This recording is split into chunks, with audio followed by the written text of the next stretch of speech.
So I was born with a physical disability. I was born with two fingers on my left hand and a shorter left arm, and now I have a super cool bionic arm. But the majority of my life, I hid my disability.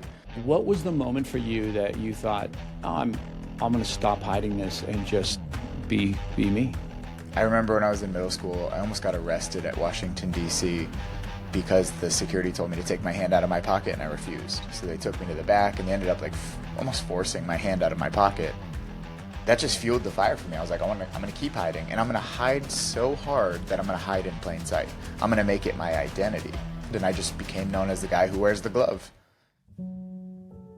Why can't we just be authentically ourselves? I had to stop telling myself I was a monster. I had to stop telling myself I wasn't good enough. Like you said, attaching shame. I had to stop attaching shame and give myself a fighting chance. For my partner at the time, I made a video coming out showing my hand for the first time. And she edited that video for YouTube. In our 4.5-year relationship, that was the first time she saw my hand on a video because she was editing it. If you don't think you're enough, or you don't think you're good enough, let's give ourselves some proof to be good enough.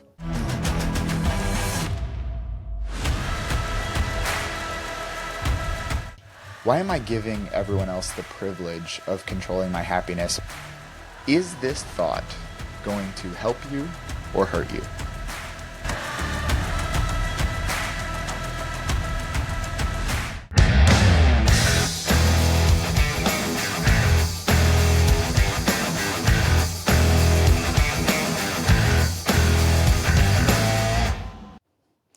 Hey everybody, welcome back to the show. And I am here today with Chris Ruden, who just is the author of the book that just came out, The Art of Changing Course. Chris, great to have you on the show. Thanks for having me, man. So Chris, your book is all about this idea of getting unstuck and pivoting and changing course. So I want to talk a little bit about that. First of all, what inspired you to write this book? Man, I'll say it took me a year to write this book, but it took me 33 years to live it. I was born with a physical disability. I have two fingers on my left hand and a shorter left arm. I usually have a super cool prosthetic arm, but today, honestly, I have no clue where it is. It's somewhere about the house, and I get to sport this super cool prosthetic arm now, but for almost 20 years, I hid my hand, I hid my disability, and I just felt like a carbon copy of who I could have been. I felt like who I should have been in society. I was just this broken mold of disability. It took me a long time to get out of that. And then I started experiencing life at like 27 years old. From there, I said, I vow to be the person I never had growing up. And I wanted to help people get unstuck, change course. But honestly, I wanted people to experience quality of life more than what has happened to them or what they're waiting to happen to them in life. I was going to ask you about that moment where you realize, hey, wait a minute, like, why am I still hiding this? And I'd said to another guest, like, when I was a kid, I lit myself on fire, and then it was third-degree burns, and I had these scars on my arm, and then just all my life I hid that. And I hid it so much that I didn't even know I did it anymore. Just naturally would hide these parts of my body. What was the moment for you that you thought, oh, I'm going to stop hiding this and just be me? Man, my level of hiding was so extreme. I remember when I was in middle school, I almost got arrested at Washington, D.C. because the security told me to take my hand out of my pocket, and I refused. So they took me to the back, and they ended up almost forcing my hand out of my pocket. And I don't know if they expected some sort of gun or something, but they just saw a disfigured hand on a relatively broken kid, and that just fueled the fire for me. I was like, I'm gonna keep hiding, and I'm gonna hide so hard that I'm gonna hide in plain sight. I'm gonna make it my identity. So I had this false sense of confidence where I put a glove on my hand, and I just became known as the guy who wears the glove. And that held me over for a very long time. It was like a step out of not hiding, but still hiding. And I just became known as the guy with the glove. So the moment I decided was one of my first speaking events at a big venue. I've been speaking for like 7 years now, but I started my speaking career while I was still hiding my hand. And I was speaking at a Disney Coronado Springs venue for kids with diabetes. I also have type 1 diabetes. And this little girl spent the whole day with me. And it was amazing. She had just got diagnosed with diabetes. She was like wrapped around my finger, following me around like a puppy. She was like 11 years old. We're going down this long hallway. And I'll never forget, she was standing on my left side where I usually hid my hand. And she grabbed my hand over the glove. And she just started swinging it like a kid does, and just looked at me. And my whole body is tense. And she looked at me and she was like, "It's okay. You don't have to hide around me." And I was like, damn, man, 1,000+ people were there to hear me speak. But she's the only one who actually like saw me, you know? That was the start of me being like, if she can see me and be okay, like, why can't I? That's amazing that she would say that at that age, that you don't need to hide around me. Like she knew that. She She knew. sensed that from you. She knew. And she had no clue she did it. I actually reconnected with her last year when I was traveling with her family. And I shared this story with her. Now she's grown and she lost it. She was crying, but like happy tears. And she had no clue because I showed her this story. I used this specific story in a speaking competition. And she was like, "Oh my God, that's amazing. That little girl must be so happy." And there was this long pause. And I was like, "That little girl was you." She lost it. But it was a really powerful moment for me because you don't need to have leaders or inspirations that are 50 years old, 60 years old, or people who've made millions of dollars or who have climbed the biggest mountains. Sometimes those inspirations can come from people in all walks of life. And for me, it was a kid. So I think keeping your eyes open to see like, hey, this is a signal. This is a signal to change. Maybe it's a good opportunity to take that. That's amazing that she didn't get it right away, that she was the one in the Had story. no clue. Like, not a big event for her in the moment, but a big event for you. Yeah. Well, before we get into your book, I just want to just stay with this for a moment because, again, I think so many people, we have things we hide, right? And we attach shame to that. And so, there's the obvious things, like for me, burn scars, and for you with your hand, earlier in your life. But a lot of people don't have that, yet they still hide parts of themselves. So why is that? Why can't we just be authentically ourselves? I really do think, I used to say I was afraid of what people would say or what people would think. And it took me a long time to understand that that wasn't exactly true. I don't think we go deep enough to understand the why. And I learned this when I got out of college. I got my degree in exercise science and I was like, I want to help people lose weight. And as I started helping people, I realized weight loss wasn't the real goal. When I would ask people, I'm like, what is your goal? They're like, I want to lose weight. I was like, okay, if you lost 50 pounds, but you looked the exact same, would you be happy? And they're like, no. I was like, okay, so you don't want to lose weight. You want to look like you lost weight. They're like, yeah. I was like, that's also not true. I was like, if you looked like you lost weight, but you still felt the same way you do now, would you be happy? And they're like, well, no. I was like, so what you're after is a feeling. And that's where I started to get to it. It was a feeling.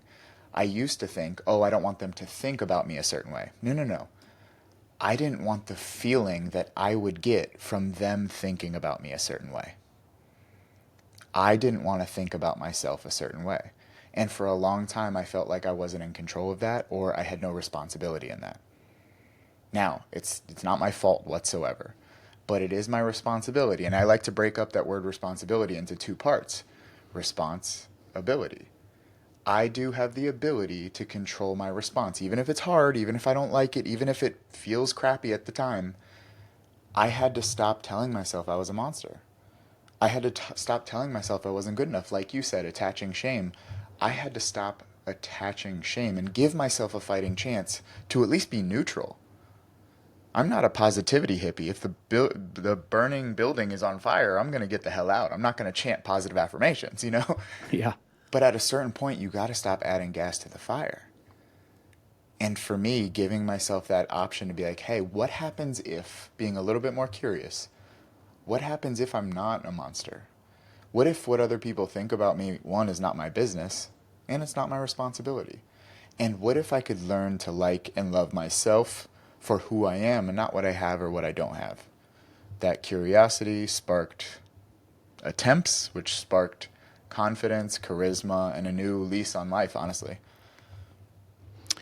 I love what you said there about, you know, if I can just love myself. And it's one of the things about affirmations. Obviously, there's a place for affirmations, but I sometimes view affirmations as it's a little bit like I'm trying to ice a cake that has a crack in it, and the crack is not reality. It's just how I'm thinking about myself. But I'm gonna just put icing over it. But that crack's still there until I get to the root of that, and really begin to love myself. What are some things that you felt like you did to heal that in you?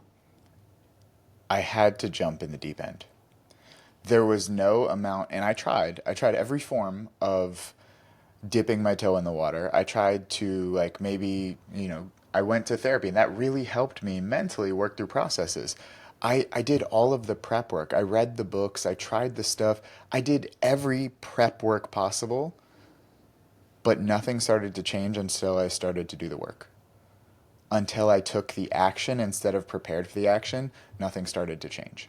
I will never forget the first moment I took my glove off for my partner at the time. I made a video coming out showing my hand for the first time.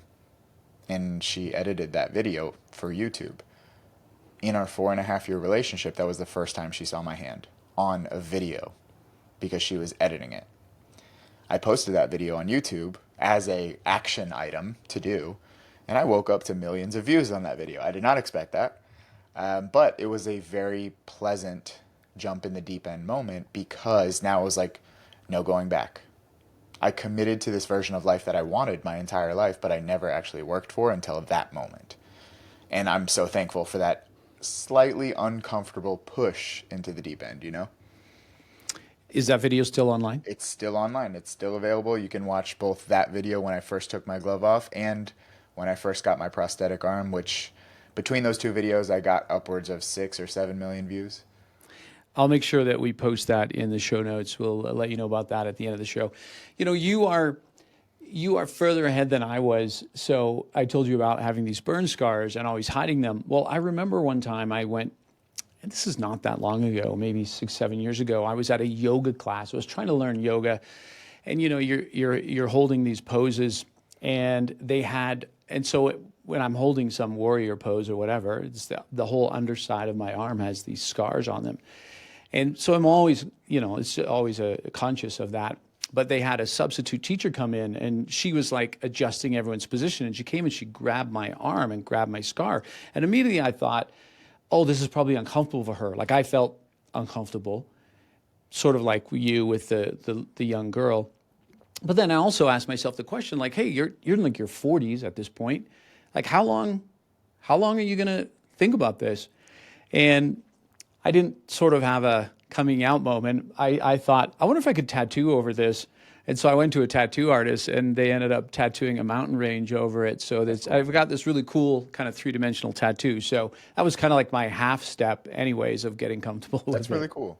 And I Yeah, think it's everyone's fun. entitled to do whatever they feel is necessary. And whether that response to you was a genuine feeling response or just a premeditated, like subconscious, you've built this response for years and years and years, so it just came up without your permission, there's no timeline to grief or recovery. There's no finish line to mental health or happiness or success. And a lot of people say, like, what did you do to overcome your disability? I'm like, I didn't overcome it. I still have 2 fingers on my left hand. Like, you still have the burn marks. We don't overcome something. It's not something to beat.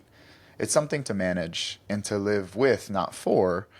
And that's what I started doing. I started living with my differences instead of for my differences. I stopped being my conditions and my disability, and I started being Chris. I'm not patient 47 anymore. I'm not the monster. I'm not any of that. I'm just Chris, and that's enough. Yeah, that's a fantastic message. Well, let's get into your book. I could definitely talk to you all day about some of these things as we Oh grow yeah. up with parts that we're hiding and how that affects us into our adulthood. But let's chat about your book, The Art of Changing Course, the 3-step strategy to get unstuck. So let's first talk about that. What is that to be stuck? How do you define that? I think stuck is a combination of fear of the unknown and lack of clarity in exactly what to do. Between those two things, we're so afraid of things that are unfamiliar, and we desire different parts of life, or we desire different things in life, but we're in this purgatory of it's not as good as we want it to be, but it's not bad enough to change. So we stay in this purgatory of life, and that purgatory is stuck. We end up dealing with it, getting by, surviving, managing. That's pretty much what it is. Hey, how's your day?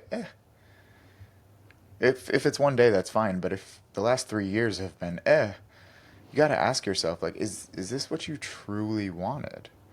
Of course, all of us want to be eating grapes on a yacht off the coast of like Greece, but there's a space between the coast of Greece and the life that you're living that you're really not content with. And I think there's room for improvement. So, too many people have accepted being stuck when it's not a place you stay. It's a place that naturally happens. I'm sure you've gotten stuck many times. I've gotten stuck many times. Physically, financially, emotionally, all of that. Stuck is a place that happens, but it's not a place you should stay. Yeah, I think there's places where I've been stuck, like big stuck, if that's a proper English, and then Yeah, that's lots a of good little way. ones that go below the radar. So when you speak on stage and you're talking about getting unstuck, and people come up to you and they say things like, "Oh, I've been so stuck." What are some of the examples they give you of just life situations that they feel stuck in? It's it's so funny because there's no universal fix to an individual problem, but there are universal struggles that we all share. So while everyone does have their individual approach or individual issues, we all share a lot of the same issues. I just wish I could X, but I just don't. I just really wish I could blank, but I'm not doing anything to blank. That could be anything. I wish I could get a new position. I wish I could pursue writing a book. I wish I could do skydiving. I wish I wasn't so afraid. I wish I could go to the gym. It's all based in desire without action because we're so consumed by thinking where we are at point A is so far from where we are at point B, a single step must be impossible. We are consumed by the idea of crossing the finish line when we haven't even started the race. Everyone wants to hang out at the finish line for step one. And what I do in my book, the Yes, There's a Three-Step Process, language plays a huge role, though, before even any of those steps. So many people label themselves as their habits, as a form of identity, which limits you to who you could ever become. People say, I'm just lazy. No, no, no, no, no. No, you're not lazy. Let's use language correctly. You have been lazy in the past, but that's not who you are. You are not lazy. You have had lazy habits in the past, but it's not the past anymore. You have a chance to not be lazy anymore. But if you choose to maintain past habits that didn't serve you, that is the definition of stuck. I help people change their language so that they can actually change their life. I know in your book you talk a lot about language and the power of it. And I'm not sure if you heard about that study where they had people come into a room and read a bunch of words, but one group they were reading words of things that were all fast, and the other group it was like all like slow stuff and old people. And then after they left, they were timing how fast they walked down the hallway. And those who read the words that were just like what's fast, they walked faster, which, then goes back to the point about what we say to ourselves and affirmations, the good part of it. So I think a lot of people I think a lot of people are more negative in their language than they know. I'll lump myself in that as well, right? We think, because we all have that one friend that's just negative all the time, and we think, well, I'm not them. But how do we evaluate how positive we are with our self-talk? Like what advice would you give for somebody to self-assess that? So I have a part in the book. It's called The 9 Rules for Radical Honesty. Radical honesty, I think starting with honesty You know, you've probably heard Simon Sinek's start with why. I like to take that a little bit step further. Start with honesty. Before we even get to goal setting, let's give ourselves a clean, healthy slate, which is just starting with honesty. I never finish anything. Is that honest? You've never finished a peanut butter and jelly sandwich? You've never finished vacuuming the floor once? You've never finished going to the gym once, twice, 10 times? When we say blanket statements that are false or factually incorrect, we're giving ourselves room to believe things that aren't true. And if you can lie to yourself in a negative way, that compound effect of that lie, you start to believe that you never finish anything. And then we get into these cognitive biases, like confirmation bias. Well, if I believe the lie that I never finish anything and I have a new project coming up, I'm not going to finish it to confirm my bias of I never finish anything. And now you believe you didn't finish that project because you don't finish anything, when in fact your language has contributed to the behavior, not the other way around. That's the problem. I don't need you to be more positive, I just need you to be less negative. If anything, Richard Pratt did a bunch of research and he showed less negativity is more effective than more positivity. Removing the negative is more powerful than adding positivity. I am not going to teach you to be more positive. I'm going to teach you to be more realistic. And realism requires truth. You have to start being aware of, is this statement true? Is what I'm telling myself true? Is this situation true? If you can't see that, how are you ever going to address it? And one of my most quoted sayings, and my friends are probably so sick of me saying this, you can't fix what you're not willing to face. If you're willing to face it, you can actually fix it. But how can you face or fix anything that you can't see? Which is why I talk about that process of see it, face it, fix it. You have to see the truth for what it is. Good, bad, ugly, anything in between. Let's start with truth first. From truth is the platform that all things can grow. So how does someone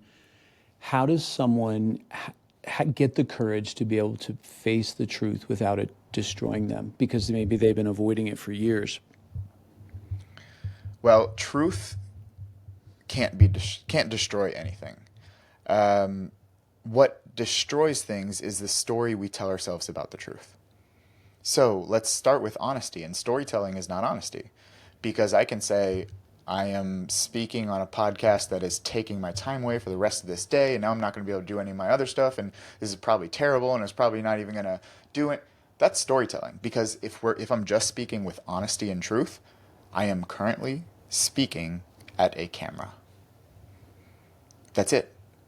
So truth will not destroy you. The negative storytelling will. So let's cut out the extra seasoning from the story and just say what it is. Hey, I've been avoiding this. That's where we are right now. I don't need to add because I suck and because I'm terrible and no, none of that. Let's start with just honesty first. Courage, we don't find courage. We act out courage. Courage is not something that you wait to be downloaded or you wait to hit your account through a wire. Courage is the choice to do something even when you're not exactly ready, because you never will be. You're always going to be ready for immediate dopamine, and you're never going to be ready for things that are unfamiliar or uncomfortable. But the courage is simply making a choice, jumping in the deep end, just to realize, hey, that wasn't as deep as I was thinking. You've survived every hard thing you've ever faced in your life up until this point. I'm positive, because if you're listening to me, you have. Even the things you told yourself you'd never survive. The things you told yourself you could never live without. The things you told yourself that were going to destroy you. You're here. And I'm confident that will continue. Now, it's not always pretty, and sometimes it is. But if you have the ability to do that, and you've already proven to yourself that you can, let's take the next step, which is having the courage or choice to be honest to make the change. When you go through your daily life, what are some of your sort of go-to habits to keep your language about yourself positive? So something my therapist actually taught me, which is really cool, visualizing a stop sign, almost like If you remember in the cartoons when they would step on a shovel and it would hit them in the face, you know? I Yeah. visualize that stop sign every time I say something that is kind of inflammatory or self deprecating or self sabotaging. And it's just a signal for me to be like, wait a minute, is that true? In my first book, I actually have a very specific process. You picture a triangle, and at each triangle, there's a word: catch, challenge, change. That process I stick with all the time. You know, you have to catch the thought first. You have to challenge it and say, is it actually true? And then you have to change it. Okay, it's not that I don't finish anything, it's that sometimes I don't finish things because I don't commit to them, but I'm going to change that today. So if you give yourself the opportunity to catch, challenge, change, if you give yourself the opportunity to just stop and not go on autopilot. I talk about in my book the psychology of the default mode network, the processor that's running in the background of our minds at all times. If you skew that to the negative, you are constantly running this script in your head, in the back of your mind, negative. And you're just conditioning, conditioning, conditioning. I make a joke with my audiences when I speak on stage and I ask, you can do this in your head, say silk 5 times fast. And everyone says silk, silk, silk, silk, silk, silk. And I'm like, quickly, what do cows drink? And everyone's like, milk. And then it's silent. And I'm like, pretty sure they drink water.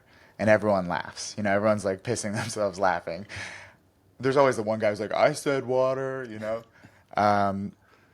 But it shows people like if I can condition you with words that quickly just now because of a slant rhyme, what are you doing in the back of your own mind on a daily basis for the past 10, 20, 30 years? Conditioning and language play a huge role in how we act and react. That's a great analogy because when you first did that, I was like, okay, what's the point? Like, of course they drink milk.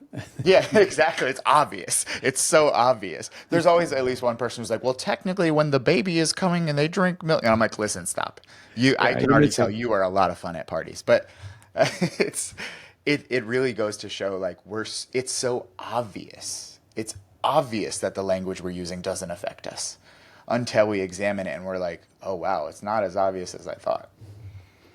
It's amazing. It's amazing the power of words. Speaking of words, one of my favorite quotes in your book, you said, "Who you have been is not who you have to be forever." And I think that's so empowering because back to your point about the truth, being able to really look at the truth. And I've had to do that at many times in my life. And it's an ugly truth. Like you took advantage of that person or you used that person or you didn't do that because you were scared of what they would think about you. Like to get down there, it's so uncomfortable to admit these things. Reminds me a little bit of David Goggins when he talked about like change really does begin when you get to the rock bottom truth about yourself. And when you can be honest with yourself, then from there you could begin to move up. I want to ask about let's take a real world life example. Somebody who is listening right now, they're working in their job, but they're not really happy and they're not sure, should I change jobs? And they're weighing it out, pros and cons, or should I start a business or write a book or whatever it might be, but they have this desire on their heart to do something because they feel like I'm stuck in this whatever it is, the situation. But now comes well, what are you going to do about it? So for the person that all of a sudden faces that resistance, which is, mostly internal, what's your advice to them to navigate that time? I think finding clarity first because of my degree in exercise science, I like to relate things to exercise. Imagine you're like, I just want to get in shape. It's a very general goal. Or I just want to make money, any of those. And I'm like, okay, you could go to a gym, like one with weights and cardio machines, or you could even garden. You could run, you could walk, you could join run clubs, you could clog, maybe wooden clogs. You could get at home. I'm already exhausted by all of the options, paralysis analysis, and now I did nothing. The lack of clarity keeps people stuck too. Desire without clarity can keep people stuck because you want to do so many things. And I'm so guilty of this in my own business. I want to do so many things that I do nothing. How many people can relate to that? We'll start with clarity first. You're not happy with your job. What would make you more happy with your job? Making more money? Is there a possible position to go up? What would you need to do to make that money? Are you doing it already? Let's go through this process of elimination to see, is it actually the job? In my book, I have the 5 whys, which was from the founder of Toyota. Root cause analysis. Ask why 5 times, arbitrary number, but ask why 5 times, you get to the root. I say, I hate my job. Okay, why? I hate my job because I don't like Linda. Like, okay, you hate your job because you don't like Linda. Why don't you like Linda? Because she never even looks at me. She never acknowledges me, and she's so rude. And anytime I talk to her, she doesn't speak back. Why does she not speak back? I don't know. Oh, I just found out she has hearing aids and she's been having trouble. And I'm like, oh, so is Linda a bad person? They're like, no, I actually talked with her and I actually found out that she's a really cool person. I was like, so how's your job? Like, the job has gotten a lot better. Okay. So is it the job? Is it Linda? Or is it the lack of understanding that we have and what the actual issue is? Of course you're frustrated when you don't have a lack of clarity. That's like being in an empty room that's cluttered and it's dark and you're tripping over everything wondering why you can't get out. We need a little bit more clarity. And then we need to boil it down into bite-sized steps. Whether I'm walking to my refrigerator or I'm doing the Boston Marathon, both require a single step repeatedly over time. To make it any more complicated than that is to risk doing nothing. Now, a proper plan, of course, that's vital. But the plan you do is so much more effective than the plan you don't. I'd much rather a 80% of a plan done 100% to completion than 100% of a plan done to 0% completion. You know? In the weight loss world, when I used to coach people, I would say, I'd rather you be 80% on track for 2 years than 100% on track for 2 weeks. That's the reality of it. Because consistency compounded over time equals results. Action compounded over time equals results. Planning compounded over time equals nothing. A plan is still important, but action to carry out the plan is much more important. So we need clarity, and then we need a single step. That's so good, Chris. The plan you do is better than the plan you have that you don't. And yeah, taking that first step. For those listening, I just want to go back and highlight what Chris said with the 5 whys. If you're unfamiliar with the 5 whys, you can Google that, you can find that online, but it's such a simple process, yet it takes you down to the root cause. Like, what was the real root cause? And we do a lot of work in manufacturing, where manufacturing, they always use the 5 whys to find out, like, why did this machine break down? And I'll talk to them about the 6 why, which is usually like, if you go one more step, then you'll find the reason internally, like, but why did that happen? Like, it's something within me. So it's a great exercise in self-awareness. So touching on that, the reason why the 5 whys even has to happen is because of a lack of honesty.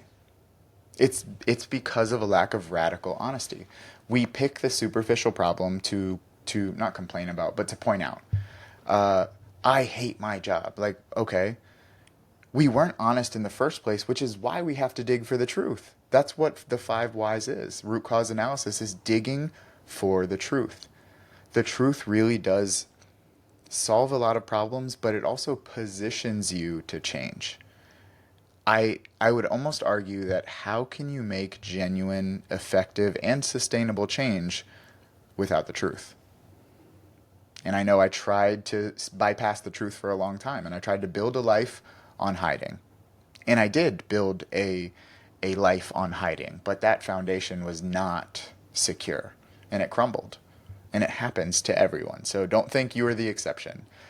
Truth first, and then figuring out what you need to do from there goes a long way when it comes to changing course.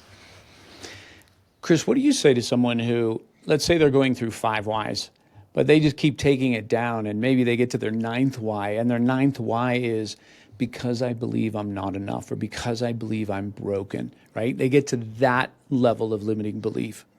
How does someone, and this is such a common limiting belief for so many people, when we have traced an action of our life back down to because I believe something's wrong with me, I'm not enough, where do I go from there?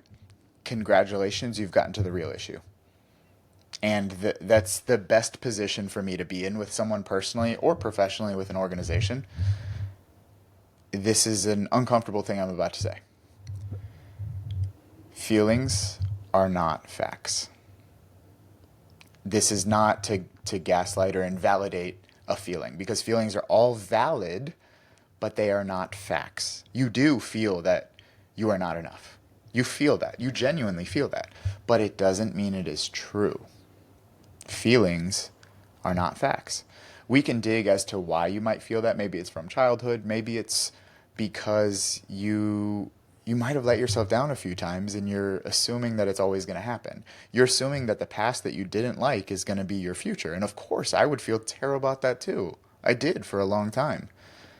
But if you believe you're not enough, and you also know the dichotomy of two thoughts at once, you also know that feelings are not facts, that means we have room to change. If you don't think you're enough, or you don't think you're good enough, let's give ourselves some proof to be good enough. Let's set a small, non-negotiable task to prove to yourself that you're good enough. Wake up 10 minutes earlier. That's not enough, or maybe it is. Go to the gym one time a week for 10 minutes. That's not enough, or maybe it is. What happens if you go to the gym one time a week for 10 minutes, and by the time you get there, you're like, I'm already here, I might as well stay for the full 60. Floss one tooth. You already did one, you might as well do the other ones. You will prove to yourself over time that you are enough, that you can do a small task, and you could do a slightly bigger task, and you could do a slightly bigger task for more time, and you can do those tasks on a daily basis and maybe a weekly basis. Give yourself the proof or belief that you are missing. And that starts with you. It starts with a single step, a single choice, a single action repeated over time. Don't think about the repeated over time, just do the action. And then tomorrow when you wake up, just do the action. Don't think about all of the things you need to do. Do you know how overwhelming you'd be if you had to count each blade of grass that you cut when you mowed the lawn? You'd be exhausted. You would hate that. But you just cut the grass. Just cut the grass. That's it. Just paint the wall. Just do the gym. Just do the thing. Pick one small task and show yourself every day, I can do that. And I can do that. And enough, I can do that. Start to build the belief again. Chris, what you're saying is so good. And for those of you who are listening, I just want to punctuate that, because it is about a bias for action. But sometimes it's the smallest thing. The problem is we think that, but that's so small. Like going to the gym for 10 minutes, well, that's going to do nothing for me. But yet what it does is it gets you to the gym. And I remember when I had gotten behind on my bookkeeping. And I hate bookkeeping. And so each week it just is like a heavier and heavier task. And I heard Jordan Peterson talk about how when he works with his clients, when he used to do therapy, he would tell them whatever they were facing, they would shrink it down to what's the smallest task that you could do. And so like in that case, it would be, well, can you at least get the books out? And that's the task. Yeah. And so I followed that approach, and it's funny how quickly, pretty soon by the third day, you're like, okay, this is ridiculous. Let me just get this done. And you're Think into about it. that though. Think about if you did the smallest task that you could to make progress. That means the next day, it's no longer the smallest task. It's the second smallest task, because you already did the smallest task. And now by the first week, you're a week into small tasks, so they're no longer that small anymore. A year later, if you continually did the smallest task over and over and over, again, compound effect. Most people know the penny a day doubled for 30 days equals like $1 million, but people don't understand that 1 degree difference, that 1 degree shift makes all of the difference. In my book, I talk about if you took a plane from LAX, Los Angeles, to Milan, Italy, if the plane changed course by 1 degree, you could end up in Austria or Tunisia in Africa just by changing 1 degree. Not changing 1 degree and then another degree, just 1 degree shift can get you in a completely different area in your life, on that plane, in general. It doesn't require this massive effort. And I think so many people do nothing because they're terrified that they have to do everything all at once. And that all or none approach is really unhealthy for any sort of stuckness in life. This is so good. For those of you who are listening, whatever you're stuck in right now, what's just the one small thing you can do tomorrow? And then you'll find one small thing the day after, and you'll create a flywheel. In your book, you talk about cognitive biases, and I'm always fascinated by this subject. And for those of you who are listening, Chris just has a great section in his book on all the different cognitive biases that interfere with us making good decisions. So, Chris, first of all, do you want to explain to everyone listening what a cognitive bias is, and then maybe just go through a couple of the ones that are most common? Absolutely. So, cognitive bias is usually this process that people have that is a flawed way of thinking. And it's a flawed way of thinking that contributes to action or inaction. Some of my big ones that I talk to people about all the time, sunk cost fallacy. It comes into a cognitive bias, but people thinking, I've put so much time and effort to this that I can't stop now. People do it in relationships, they do it in jobs, they do it in investing, they do it in spending money in general. You set up this parameter of how you think about situations, and you treat that as not only fact, but you treat that as the true limitation of thought. You cannot operate outside of that. I've already said that I've done too much and I can't exit now. That's not true. Cognitive biases are parameters of untruths, if you could say that, if you will. And so many people operate with these kind of biases. One that we spoke about earlier was confirmation bias. If you are sure that life sucks, you are going to pick and choose and cherry pick how and why life sucks. If you are committed to finding your truth as the truth instead of a truth, you're going to make that come to life. And that's the problem. These biases can run your life, and they really limit how you can change over time. Sunk cost fallacy.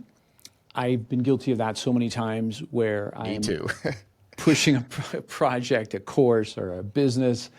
And yeah, you just think, no, I've invested too much. And it's hard to see in myself, but it's easy to see in other people. Like I'll look at it and I'll be like, why are you still doing this? And they're like, no, because I've given so much, invested so much. But you made there's a great line in your book. Can't remember exactly how you said it, but it's about evaluating not based on what you've put in, but based on opportunities in the future. It's giving yourself room to change. Because if you only look backwards, how can you ever build forwards? You can't see what's coming.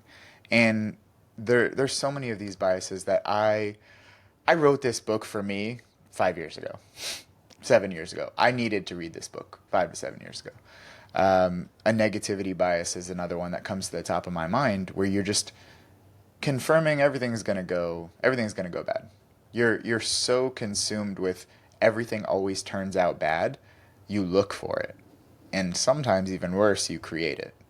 You self-sabotage to confirm, another form of confirmation bias, that everything is negative.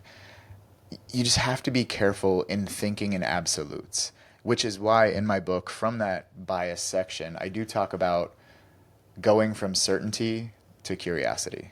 And I think that's such a vital component. It made such a huge difference in my life and my speaking and in the businesses I consult for. Instead of being so certain about how things are or are not, or how they will turn up, let's be more curious as to how we might be able to make this work. Instead of saying change sucks, let's say, how might change not suck? What could we do to make change suck less? Being more curious about your situation and getting out of your situation or through your situation is much more effective than being certain that your situation is bad. That doesn't help you. So I always ask, if you took one thing from this talk, one simple, it's almost so rudimentary, you're going to be like, oh, that's pointless, but use it. Is this thought going to help you or hurt you? I know it sounds simple, but really think about it. When you say, oh, I'm a loser, I suck, nothing ever, is this thought helpful or hurtful? If it's helpful, use it. Be honest. If it's hurtful, you need to change it. Simple. Easier said than done? Absolutely. But better done than said. That's what it is. That's brilliant because it is so simple. And yeah, is this thought helping me or hurting me? It requires truth. It does require truth on your end, radical honesty. But if you can just boil your stuff down to radical honesty, just being honest, not brutally honest, because there's never a time for brutality. Honest, just honest. Then we can work with something. So, the art of changing course. What's next on your list? What's your next mountain to climb, Chris?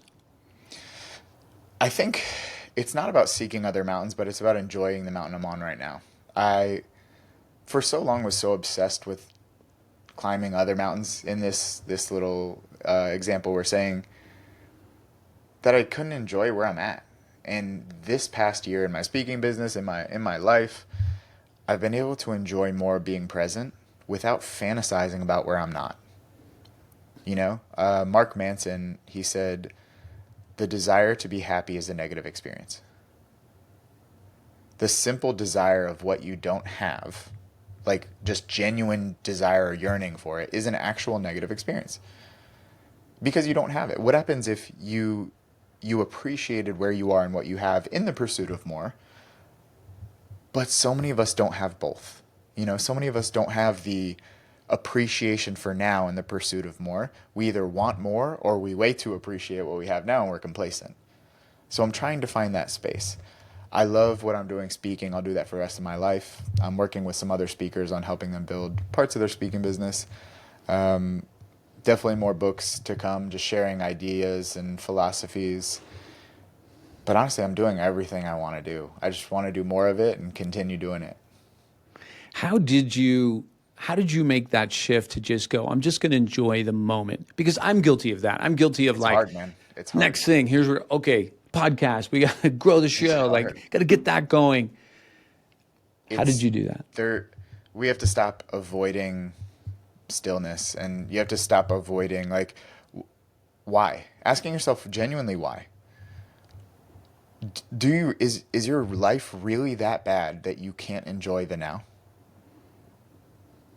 If so, we really need to talk about that because there are people with far less than what we have that have far more happiness. I've spoken in Uganda, in South Sudan, and I've seen genuine happiness with genuinely nothing. And I think that made me mad a little bit. That kind of started it, and I was like, why don't I have that? And I'm acting like I don't have access to it because I do. It's a choice. It's a hard choice, but it's a choice. And I said, why am I giving everyone else the privilege of controlling my happiness or my contentment? What happens if contentment is enough? What happens if happiness is reaching the mountaintop, but contentment is enjoying the climb? Why is content not enough? Because people confuse content with complacency. I started asking myself better questions, and I was like, curiosity, how could I enjoy the process more without losing my drive? It's possible. And I just gave myself options to have downtime. I gave myself options to find an amount of money that's enough in the pursuit of more. Because at the end of the day, if you're always going for more, more is not a place. You'll never get more. More is a carrot on the stick. And I follow a lot of different philosophies, but I can't remember who said it. It might have been Seneca.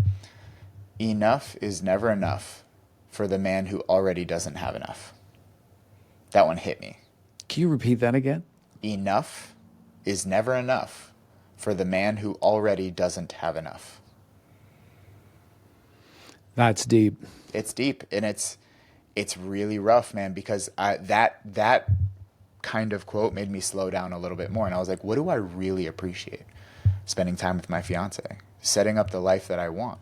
Do I want my life as pursuit, or do I want my life as enjoyment while pursuing other things? We always try and answer a question with one word answers, that's a limiting belief right there. That's a bias right there. There's so much more to life than we allow oftentimes, and I think just allowing a little bit more stillness with chaos. I love chaos, don't get me wrong.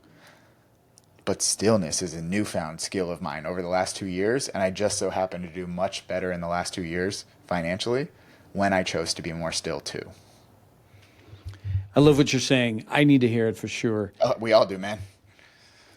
One of my daughters had a chance to go over to Africa. She was in Kenya, and she's over there with this group. And one of the days they were going to go to this neighborhood that, poorer than poor. And so she went in there, and she sort of had this expectation like, oh, I'm going to go in there and let me try to do what I can to help these poor, destitute children, be encouraged and happy. And then when she went in there, all these kids were so happy. She said, these kids are happier than me. It actually depressed her leaving there. That was me. That's my exact story. So tell her I share that sentiment. I get that. Yeah, she just came out of there like, oh my goodness, what is my problem? And I think it's just one of those great places to stop and reflect. So, yeah, fantastic. I'm so glad that you shared that. I'm going to think more about that. So, listen, for people who want to get a hold of you, whether it's just to follow your work or to have you come speak to their organization, how should they reach out to you? Yeah, everything is just my name, Chris Ruden. So social media wise, Instagram is where I really grew like a lot. Same with YouTube and LinkedIn. Every social media is just at Chris Ruden, or my website is chrisruden.com. My book is available across all platforms, but Amazon and Barnes & Noble are the main ones that I'm like after. And it's just The Art of Changing Course if you're interested. Yeah, I really encourage you to pick up a copy of Chris's book. I'm going through it right now. I still haven't got to the end of it, but enjoying what I'm reading so far. And we'll have all those links in the show notes for those of you who are driving and you can't remember what Chris just said. We'll have those. It's at jamesrobbins.com/podcast. Look for the episode on Chris Ruden. Chris, before I let you go, I just want to say I've been so impressed to be able to meet you and to have this conversation. And I want to tell you that I wish I had been in your audience 20 years ago. Right? I wish I had had someone like you on stage talking about that challenge of it's okay to be you, you're not broken, and regardless of what scars you have or limitations. Had I had that message early on, I know it would have impacted my life in a much bigger way. So I just want to say I'm so happy about what you're doing. I think don't underestimate the impact you're going to have on so many lives who then become parents, who then raise their children differently. And you're doing good work, my friend, so keep it up. I appreciate that, man. That means a lot. Every once in a while I get to accept the compliments or that kind of message, and it's nice to hear because I hope that it's happening, I don't always hear that from everyone, but I appreciate it. For sure. I mean, the greatest prison is the one we build for ourselves, and you're helping people open the door, so keep it up. Thank you, man. Chris Ruden, everyone, The Art of Changing Course, and pick up the book. You'll love it. Chris, thanks for being on the show. Thanks for having me, man.